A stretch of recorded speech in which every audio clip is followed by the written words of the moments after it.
আজকের রেসিপি বন্ধুরা ডিম ছাড়া অমলেট। যারা ডিম পছন্দ করেন না বা যারা ডিম খান না নিরামিষ, তাদের জন্য আজকের এই রেসিপিটি খুবই হেল্পফুল হবে। আজকে আমি ডিম ছাড়া পারফেক্টভাবে অমলেট বানিয়ে আপনাদের সাথে শেয়ার করব। আর ঘরে থাকা সামান্য কিছু উপকরণ দিয়ে পুরো সফট নরম তুলতুলে ঠিক ডিমের অমলেটের মতোই স্বাদেও একই হবে। আর কাউকে খাওয়ালে বুঝতেই পারবে না এটা এগলেস অমলেট। তাই আজকের রেসিপিটি সম্পূর্ণ দেখার অনুরোধ রইল। দেরি না করে দেখে নিই আজকের আমার এই এগলেস অমলেট রেসিপিটি। নমস্কার বন্ধুরা, আমি পুষ্পিতার রান্নাঘরে আপনাদের সবাইকে স্বাগত।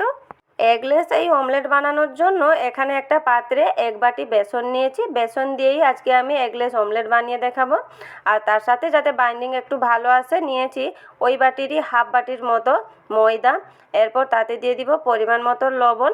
সমস্ত শুকনো উপকরণকে আগে খুব ভালোভাবে একটু মিশিয়ে নিতে হবে। মিশিয়ে নেওয়ার পর এখানে আমি নর্মাল জল নিয়েছি, তবে জলটা একেবারে না দিয়ে অল্প অল্প করে মেশালে বেসনের আর কোনো গুটলি হবে না। আর যদি গুটলি হয়ে যায় তাহলে অমলেটটা কিন্তু ভালো হবে না, তাই খুব ভালোভাবে মেশাতে হবে। তাই অল্প অল্প জল দিয়ে একটা পাতলা ব্যাটার রেডি করে নিতে হবে। বেশি ঘন করা যাবে না, একটু পাতলা করে ব্যাটারটা রেডি করতে হবে। আর এখানে ব্যাটারটাকে মিনিমাম 5 মিনিট মতন খুব ভালোভাবে ফেটিয়ে নিতে হবে। যেভাবে আমরা ডিমটাকে ফেটাই ঠিক সেইভাবেই এখানে বেসনের ব্যাটারটাকেও ফেটিয়ে নিতে হবে। এখানে দেখুন ব্যাটারটা রেডি হয়ে গেছে। এখানে ব্যাটারটা ঠিক এইভাবেই ঘন রাখতে হবে। এরপর 5 মিনিটের জন্য ঢাকা দিয়ে রেস্টে রেখে দিতে হবে। মিনিমাম 5 মিনিট কিন্তু ঢাকা দিয়ে রাখতেই হবে। 5 মিনিট হয়ে গেছে।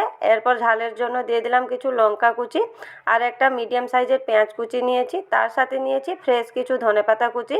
যারা নিরামিষ খেতে চান তারা পেঁয়াজটা স্কিপ করে দিতে পারেন। এরপর সমস্ত কিছু ভালোভাবে মিশিয়ে নিচ্ছি। এরপর তাতে 1 চা চামচের মতো বেকিং পাউডার নিয়েছি। এখানে অবশ্যই বেকিং পাউডার দিতে হবে। বেকিং পাউডার দিলে ঠিক অমলেটের মতোই টেস্ট হবে আর অমলেটের মতোই নরম সফট হবে। এখানে বেকিং পাউডারটাকে ব্যাটারের সাথে মিশিয়ে নিয়েছি আর অমলেটের জন্য ব্যাটারটা এখানে রেডি। এরপর এদিকে একটা ফ্রাই প্যানে 1 চামচের মতো তেলকে গরম করে নিচ্ছি। এখানে ফ্লেমটাকে কিন্তু মিডিয়াম টু লো রাখতে হবে। মিডিয়াম টু লো ফ্লেমেই কিন্তু তেলটাকে গরম করে নেওয়ার পর যে ব্যাটারটা রেডি করে রেখেছিলাম তা থেকে পরিমাণ মতো ব্যাটার ফ্রাই প্যানে দিয়ে দিতে হবে। এরপর যেভাবে আমরা অমলেটটাকে ফ্রাই প্যানে ছড়াই ঠিক সেইভাবেই এখানে ব্যাটারটাকেও ছড়িয়ে নিতে হবে। ছড়িয়ে একটা গোল শেপ করে নিতে হবে। এখানে আমি ব্যাটারটাকে একটা গোল শেপ দিয়ে নিয়েছি। এরপর মিডিয়াম টু লো ফ্লেমে 2 থেকে 3 সেকেন্ড মতন ছেড়ে দিতে হবে যাতে অমলেটের ওপরের অংশটা ঠিক এইভাবে শুকিয়ে আসে। যখনই এইভাবে শুকিয়ে আসবে তখন উল্টে নিতে হবে।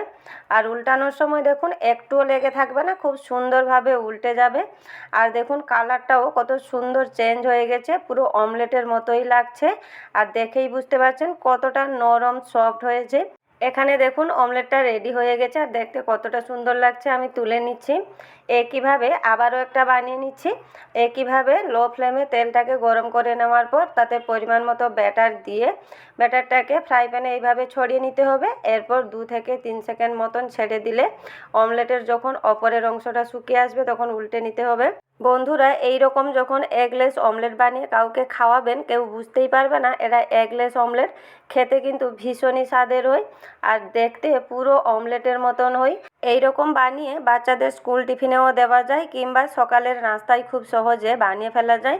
কম সময়ের মধ্যে কম উপকরণ দিয়ে চটজলদি বানিয়েও ফেলা যাবে। আর খেতেও বন্ধুরা ভীষণই স্বাদের হয়। যারা ডিম খান না বা যারা ডিম পছন্দ করেন না এইভাবে এগলেস অমলেট বানিয়ে নিতে পারেন। এটি খুবই নরম সফট হয়, পুরো ঠিক অমলেটের মতো দেখতে লাগে। একটা এখানে আমি ছিঁড়েও দেখিয়ে দিচ্ছি, দেখুন কতটা সফট হয়েছে, পুরো অমলেটের মতোই দেখতে লাগছে। কেউ বুঝতেই পারবে না এটা এগলেস অমলেট। বন্ধুরা আজকের আমার এই এগলেস অমলেট রেসিপিটি কেমন লাগলো কমেন্ট বক্সে অবশ্যই জানাবেন। যদি ভালো লেগে থাকে ভিডিওটি ইউটিউব থেকে দেখলে চ্যানেলটিকে সাবস্ক্রাইব করে পাশে থাকবেন। ফেসবুক থেকে দেখলে পেজটিকে ফলো করে দেওয়ার অনুরোধ রইল। নমস্কার বন্ধুরা, ভালো থাকবেন, সুস্থ থাকবেন।